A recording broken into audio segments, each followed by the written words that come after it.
सर्वमंगल मांगल्ये शिवे सर्वार्थ साधिके शरण्यं त्र्यंबके गौरी नारायणी नमस्तुते।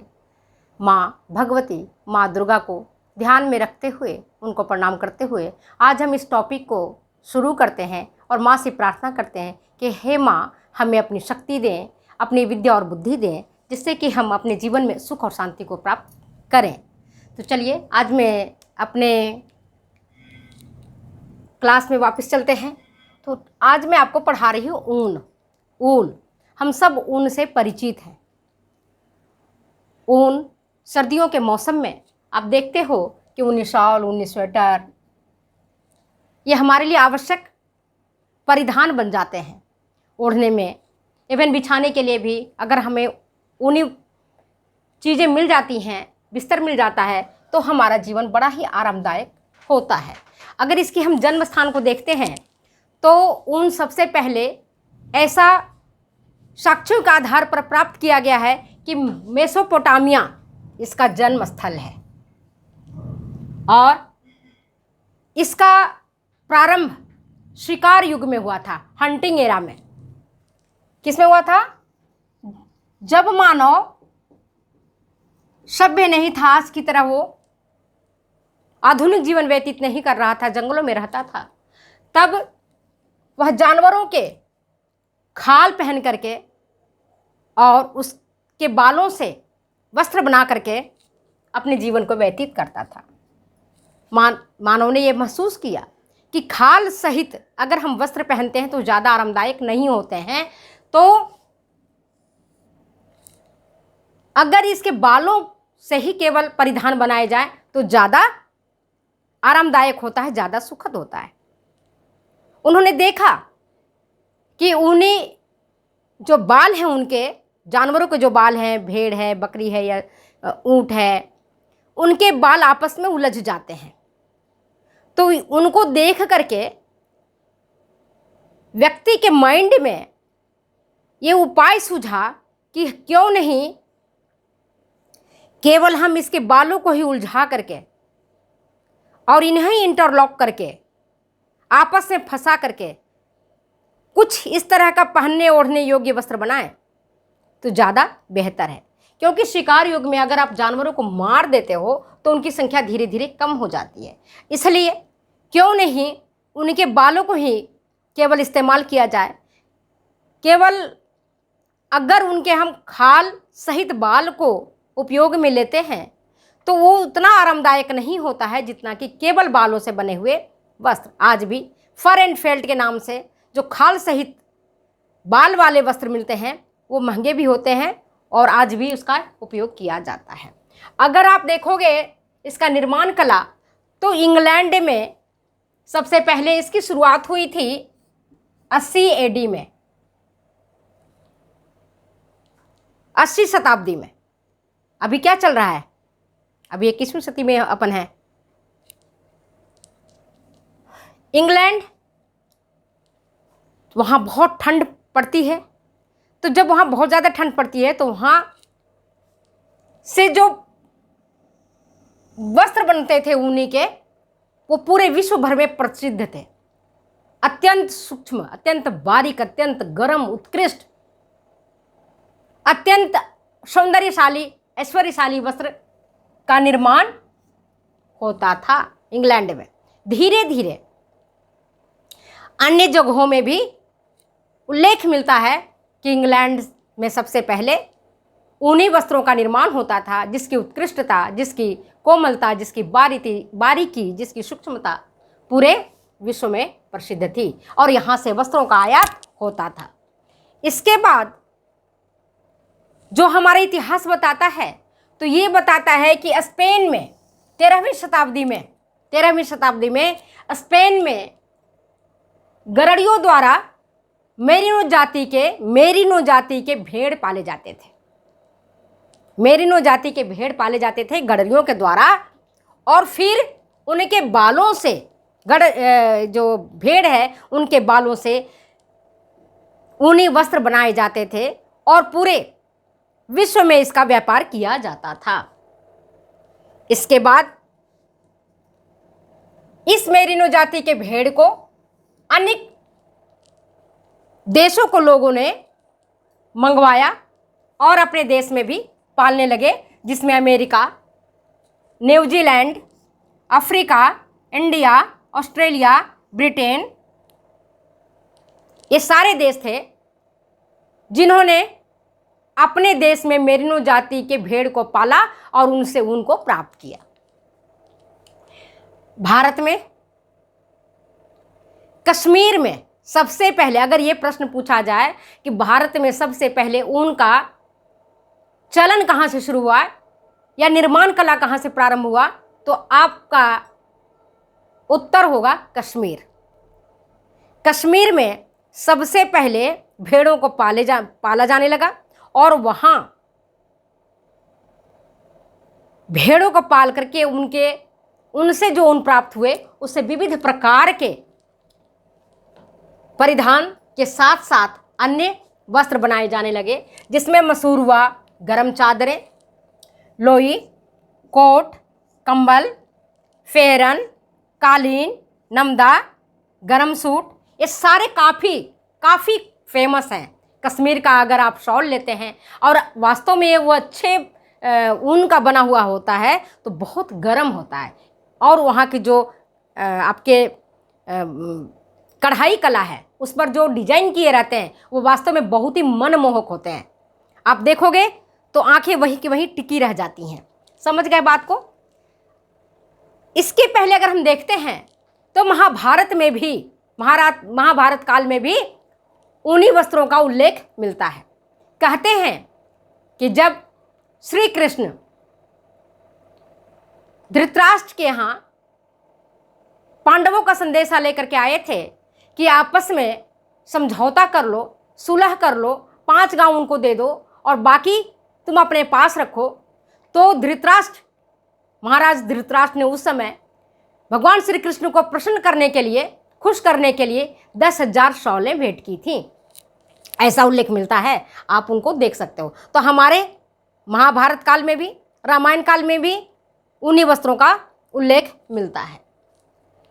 अब हम भारत में देखते हैं इसकी प्राप्ति कहाँ से होता है। अभी तो मैंने केवल भेड़ का नाम बताया है कि भेड़ जाति से ऊन प्राप्त होता है, भेड़ जाति के बालों से।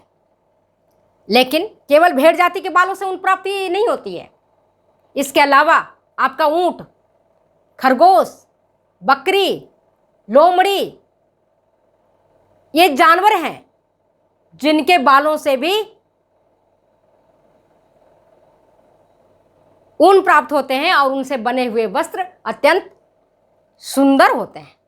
आप जानते होंगे कि जो पहाड़ी पर, ठंड प्रदेश के पहाड़ी पर, ऊंचे पहाड़ियों पर रहते हैं दुर्लभ प्रकार के जानवर, उनके बालों से भी अत्यंत उत्कृष्ट प्रकार का ऊन की प्राप्ति होती है। और वो ऊन इतना सूक्ष्म, इतना बारीक, इतना कोमल होता है कि उससे विश्व के सबसे महंगा कोट बनता है, और वो है विक्यूना। आपने नाम जाना होगा। वो एक प्रकार का ऊंट है जो पेरू में पाला जाता है, और पेरू की सरकार विक्यूना के पालने के लिए, उसको संरक्षण देने के लिए खुद आगे चला करके नियम बनाई है। वहां का जो कोट बनता है उसका नाम है मिंक कोट, और विश्व का सबसे महंगा कोट मिंक कोट होता है। आपके एग्जामिनेशन में अगर आता है, परीक्षा में आता है, तो आप कह सकते हैं कि मिंक कोट सबसे, अगर परीक्षा में आए कि विश्व का सबसे महंगा कोट या विक्यूना के बालों से कौन सा वस्त्र तैयार किए जाते हैं, तो आपका उत्तर होगा मिंक कोट। ठीक है। इंडिया में मैंने आपको बताया कश्मीर, यहां से ऊन का निर्माण कला प्रारंभ हुआ है। कश्मीर आप जानते हो ठंड प्रदेश है, और जहां ठंड प्रदेश रहेगा वहां बचाव करने के लिए लोग कुछ न कुछ काम करेंगे। तो कश्मीर का जो पश्मीना शॉल है आज भी बहुत फेमस है, महंगा है, बहुत फेमस है। पश्मीना शॉल अति सुंदर होता है, अत्यंत उत्कृष्ट होता है। इसके बाद हम देखते हैं कि कश्मीर में जब मुगल शासक थे, और अकबर को खास करके शॉल बहुत पसंद था, और जब भी कोई राजा महाराजा होते थे तो ये उनको उपहार स्वरूप शॉल भेंट करते थे। लेकिन उसके बाद जब भारत में अंग्रेजों का राज्य आया। ब्रिटिश काल में यहाँ की कला और संस्कृति का काफ़ी क्षति पहुंचा, काफ़ी नुकसान हुआ है भारत की कला और संस्कृति को। अंग्रेज चाहते थे कि यहाँ की पूरी ही कला नष्ट कर दिए जाए, लेकिन मुगल शासकों ने इस कला को बढ़ावा दिया। अगर एग्जामिनेशन में आता है कि किसके शासनकाल में ऊनी वस्त्र निर्माण को ज़्यादा बढ़ावा मिला, तो आपका उत्तर होगा मुगल काल में। मुगल काल में सबसे ज़्यादा कला और संस्कृति का विकास हुआ भारत में। अब हम देखते हैं, इतना आपको समझ में आ गया। अच्छा, जो ऊन प्राप्त होता है ठंड प्रदेश और उस गर्म प्रदेश और ठंड प्रदेश के जो जानवर हैं, तो जो ठंड प्रदेश में जानवर पलते हैं, बढ़ते हैं, उनके बालों से जो ऊन की प्राप्ति होती है वह अत्यंत सूक्ष्म होती है, कोमल होती है, मुलायम होती है और बारीक होती है और अत्यंत ही सुंदर होती है। उसके विपरीत अगर और लंबे होते हैं, है ना। शीत प्रदेश में पाए जाने वाले जानवरों के बाल से जो ऊन की प्राप्ति होती है वो नरम है, कोमल है, लंबे होते हैं। और वहीं पर गर्म प्रदेशों के जानवरों से जो बाल की प्राप्ति होती है वह होता है रुक्ष, मतलब थोड़ा कड़कीला होता है, चमकीला होता है और उसकी साइज में भी छोटे होते हैं। जैसे बाड़मेर है, राजस्थान के बाड़मेर है, वो गर्म प्रदेश है। जैसलमेर है, गर्म प्रदेश है। तो जो गर्म प्रदेश के भेड़ों के बालों से जो ऊन की प्राप्ति होती है वो रुक्ष होगा, कड़कीला होगा, चमकीला होगा और छोटा होगा। इसी प्रकार अगर शीत प्रदेश के, जैसे आपके कश्मीर में, हिमाचल में, जहां भी ठंड प्रदेश के जानवरों, भेड़ हो चाहे बकरी हो चाहे खरगोश हो, उनके बालों से अगर उनकी प्राप्ति होती है तो वो ज़्यादा कोमल होते हैं, चिकने होते हैं, लंबे होते हैं और गोल होते हैं। इतनी चीज़ मैं समझती हूँ आपको समझ में आ गया होगा। अब हम देखते हैं एक एक करके कौन कौन सी जानवरों से के बालों से ऊन की प्राप्ति होती है, उसके बारे में हम चर्चा करते हैं।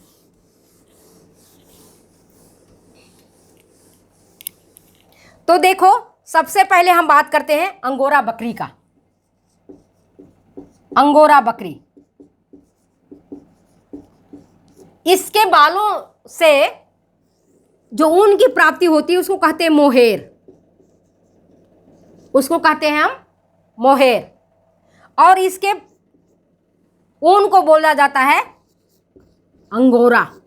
समझ गए बात को।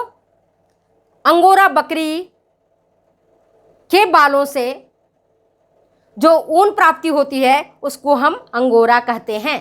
इसके बाल अत्यंत सूक्ष्म, कोमल, बारीक और गोलाई लिए हुए होते हैं, जिससे बहुत सुंदर वस्त्र की, अत्यंत सौंदर्यशाली, ऐश्वर्यशाली वस्त्र का निर्माण होता है। और इसकी प्राप्ति स्थान अगर देखोगे तो आज से कई 100 साल पहले अंगोरा बकरी टर्की में मिलता था।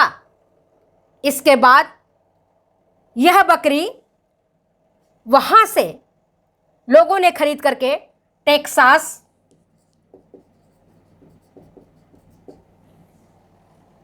कैलिफोर्निया,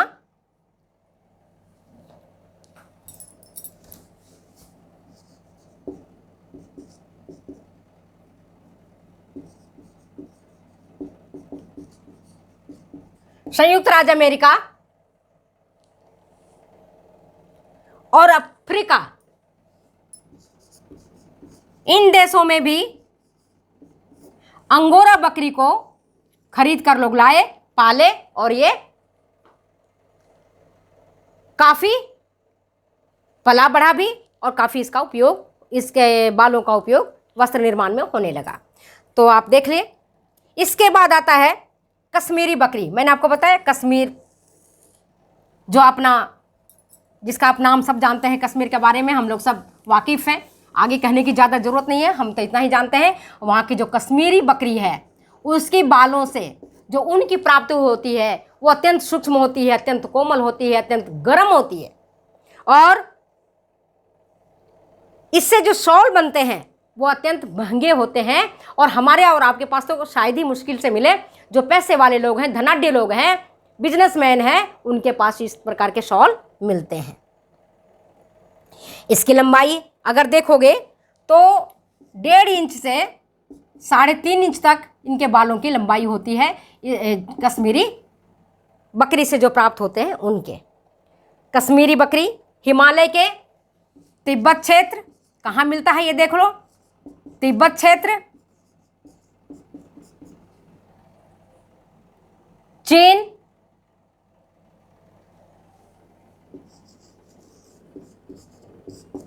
और विश्व के उत्तरी पश्चिमी भाग में भी मिलता है।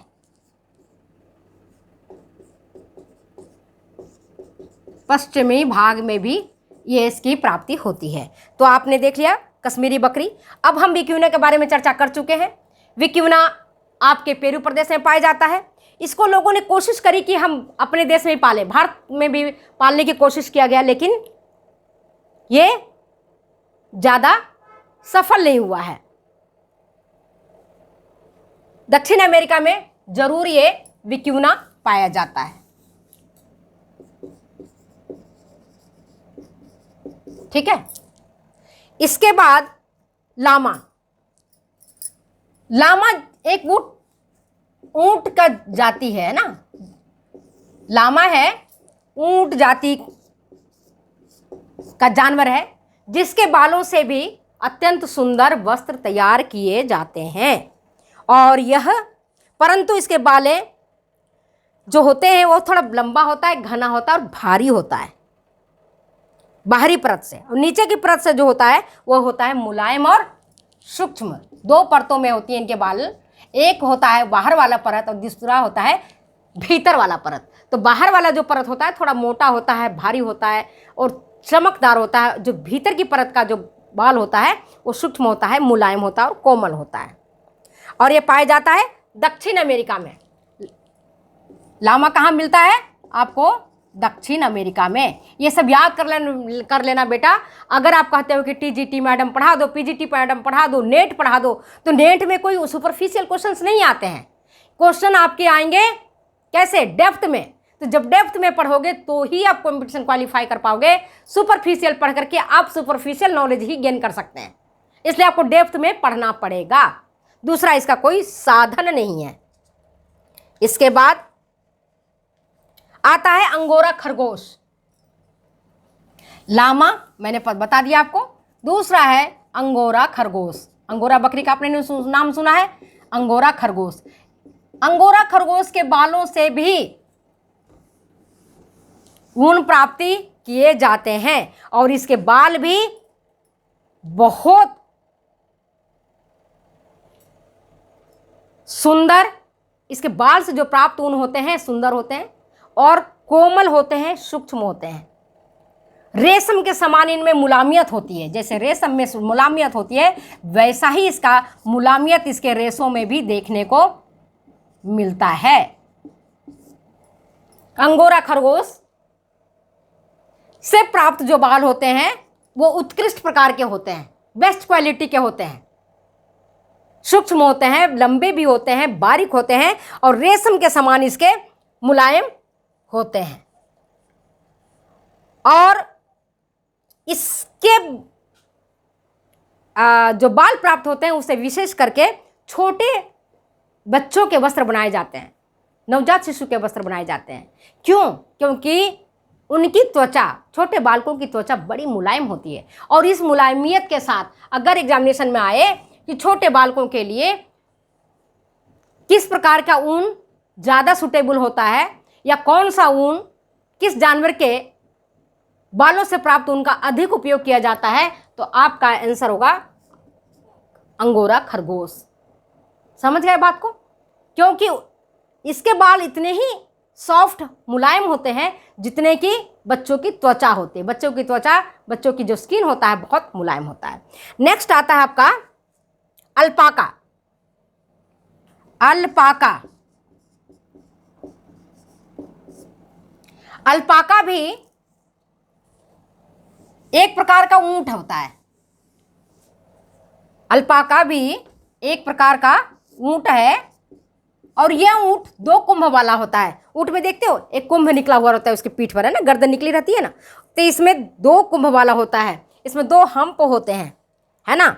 और इसके शरीर से 2 प्रकार के बाल प्राप्त होते हैं। जो गर्दन और पेट के हिस्से का बाल होता है वो उत्तम कोटि का होता है, और जो ऊंट के पीठ, पेट, टांग वाला हिस्सा होता है उससे निम्न कोटि का बाल की प्राप्ति होती है। और जो उत्तम प्रकार का ऊन की प्राप्ति होती है उससे परिधान योग्य, पहनने योग्य वस्त्र बनाए जाते हैं, जैसे कोट हुआ, पुलोवर हुआ, शॉल हुआ, स्वेटर हुआ। और जो निम्न कोटि के ऊन प्राप्त होते हैं उससे कालीन, दरियाँ, इस टाइप की चीज़ें तैयार की जाती हैं।